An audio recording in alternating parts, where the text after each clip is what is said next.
नाज़रीन, fire star news के साथ मैं हूँ फायजा शाह काज़मी और मेरे साथ इस टाइम मौजूद हैं चौधरी यासीन साहब जो सीडीएम मजदूर यूनियन के प्रेसिडेंट भी हैं और इनसे हम बात करते हैं। आज ये पार्लियामेंट हाउस के बाहर यहाँ यौम यकजहती कश्मीर की जो रैली है उसमें आए हुए हैं और इनसे हम बात करते हैं कि ये कश्मीर के ऊपर अपना क्या मैसेज देना चाहेंगे। अस्सलाम वालेकुम। वालेकुम सलाम। अल्लाह ताला ने नई जिंदगी दी। आप आज यहाँ पार्लियामेंट के बाहर मौजूद हैं। आज 5 फरवरी है और कश्मीर का जो एक डे मनाया जा रहा है, तो इसके ऊपर आप क्या पैगाम देना चाहेंगे? आज 5 फरवरी को हर साल पूरे पाकिस्तान के अंदर हम अपने कश्मीरी भाइयों और कश्मीरी कौम के लिए ज़ाहिर यकजहती मनाते हैं, लेकिन चूँकि ये अल्ताफ़ भट्ट साहब, हमारे भाई ज़मुर्द खान साहब, अफजल भट्ट साहब, जमील हाशमी साहब, ये तमाम जो सिविल सोसाइटी के लोग हैं, ये हर साल यहाँ पे कश्मीरियों के साथ, कश्मीरी कौम के साथ उनको खराज अक़ीदत पेश करने के लिए ज़ाहिर यकजहती CDA के एक लीडर की हैसियत से, CDA के कारकुन की हैसियत से, इस मुल्क के एक शहरी की हैसियत से मेरी और CDA के तमाम मुलाज़मीन जो हैं वो भी हमारे अपने कश्मीरी भाइयों के साथ हैं। और जो वहाँ जुल्म और सितम हिंदुस्तान कर रहा है, हम ना सिर्फ उसकी मजम्मत करते हैं बल्कि आलमी इदारों से इस मौके पे कैपिटल से, पाकिस्तान के दारुल हुकूमत से, आलमी इदारों से ये मुतालबा करते हैं कि वो उन UNO की उस करारदाद के मुताबिक कि कश्मीरियों को हर्रियत मिलना चाहिए, उनको आज़ादी मिलनी चाहिए, जो पिछले मोदी हुकूमत ने एक गैर कानूनी तरीके से उनको हिंदुस्तान के अंदर उस रियासत को ज़म करने की नाकाम कोशिश की है और फिर उनका जो मुआशी तौर पे वहाँ सारा सिलसिला बंद किया हुआ है, इंटरनेट को बंद किया हुआ है और उन सब के ऊपर इंसानी हकूक़ की वो खिलाफ वर्जी कर रहा है, तो हम उसकी मजम्मत भी करते हैं। और उन तमाम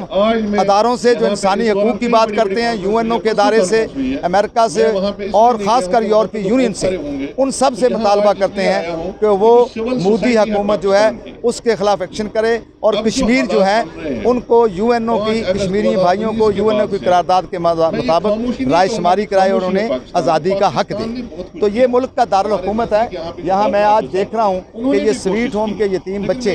जो ज़मुर्द खान की क़यादत में अल्हम्दुलिल्लाह आज से 10-12 साल पहले 4 साल के वहाँ पे कफ़ालत हो रही है। आज ये जवान बच्चे, ये हमारा जो मुस्तकबिल है, ये मेरी छोटी छोटी बेटियाँ, ये सब कश्मीरी भाइयों के साथ, कश्मीरी कौम के साथ, ज़मुर्द खान की क़यादत में, अफजल भट्ट साहब की क़यादत में, अल्ताफ़ भट्ट साहब जो हुर्रियत रहनुमा की क़यादत में, हम सब जो हैं कश्मीरी भाइयों के साथ, बहनों के साथ न सिर्फ ज़ाहिर यकजहती करते हैं बल्कि वो तारीखी कुर्बानियाँ जो 30 लाख से ज़्यादा कश्मीरी कौम की शहादतें दी हैं उनको खराज अक़ीदत पेश करते हैं। दुनिया में ये सबसे बड़ी मिसाल है और हम हुकूमत पाकिस्तान से भी ये गुजारिश करते हैं कि वो अपने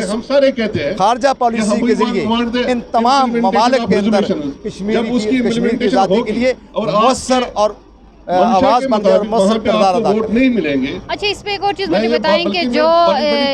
कश्मीर में जो लोग जो शहीद हुए, जिन माओ बहनों के जो बच्चे या बेटियां जो शहीद हुई हैं, तो उनके लिए आज उन माओ बहनों के लिए क्या पैगाम देना चाहेंगे? मैं समझता हूँ कि आज़ादी जो है ना, आज़ादी जैसे पाकिस्तान हमने हासिल किया, हमारे आबा अजदाद ने तो लाखों लोगों की कुर्बानी दी। आज़ादी जो है ना उसकी बहुत बड़ी कीमत होती है। मैं उनको सिर्फ इस मौके पे जो हमारी बहनें, जो हमारे भाई, जो कश्मीरी साथी नौजवान शहीद हुए, उनको खराज तहसीन पेश करता हूँ और ये मेरा ईमान है कि इंशाअल्लाह उन्हीं कश्मीरियों की शहादतों के